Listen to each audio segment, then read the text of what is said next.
രതീഷ്, ഇപ്പോൾ കോൺഗ്രസിന്റെ സമുന്നതരായ നേതാക്കളൊക്കെ തന്നെ കല്യോട്ടെ കൃപേഷിന്റെയും ശരത്ലാലിന്റെയും സ്മൃതി കുടീരത്തിലേക്ക് എത്തുന്ന കാഴ്ചകളാണ് നമ്മൾ കാണുന്നത്. അന്നത്തെ യൂത്ത് കോൺഗ്രസിന്റെ സംസ്ഥാന പ്രസിഡന്റായ ഡീൻ കുര്യാക്കോസ്, ജെബി മെത്ര MP, രാജ്മോഹൻ ഉണ്ണിത്താൻ അടക്കമുള്ള DCC പ്രസിഡന്റ് അടക്കമുള്ള നേതാക്കളൊക്കെ തന്നെ ഇവിടെ എത്തിയിരിക്കുന്നു. അതുപോലെ തന്നെ ശരത്ലാലിന്റെ കുടുംബാംഗങ്ങളെയും നമുക്ക് ഇവിടെ കാണാൻ സാധിക്കും.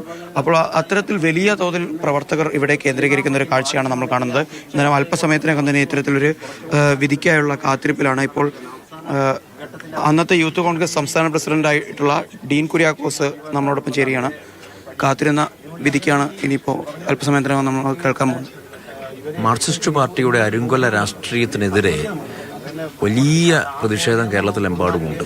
2 ചെറുപ്പക്കാരെ ഏറ്റവും ക്രൂരമായ നിലയിൽ കൊലപാതകം ചെയ്യുകയും എന്നിട്ട് ആ പ്രതികളെ പൂർണ്ണമായി രക്ഷപ്പെടുത്താൻ വേണ്ടി സർക്കാർ ഒന്നടങ്കം രംഗപ്രവേശം ചെയ്യുകയും ഒക്കെ ചെയ്തത് നമ്മൾ കണ്ടു.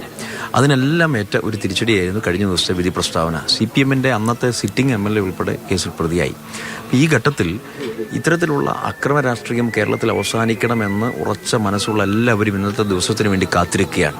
കൃപേഷും ശരത്ലാലും ഈ നാടിൻ്റെ പ്രതീക്ഷകളായിരുന്നു. ഈ നാട്ടിൽ വളർന്നു വന്ന ചെറുപ്പക്കാർക്ക് നേതൃത്വം കൊടുത്തുകൊണ്ട് അവർ വിശ്വസിച്ച പ്രത്യയശാസ്ത്രത്തിൽ ഉറച്ചു നിന്നുകൊണ്ട് ശക്തമായ പോരാട്ടത്തിന് അവർ നേതൃത്വം കൊടുത്തിട്ടുണ്ട്.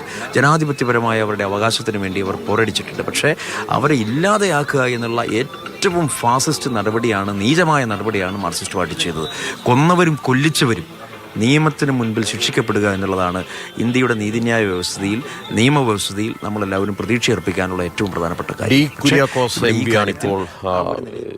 ഇപ്പോൾ വിധിയെ സംബന്ധിച്ചുള്ള കാര്യങ്ങളിൽ അവരുടെ യൂത്ത് കോൺഗ്രസിൻ്റെയും ഒക്കെ രാഷ്ട്രീയം എന്താണെന്ന് പറഞ്ഞുകൊണ്ടിരിക്കുന്നത്.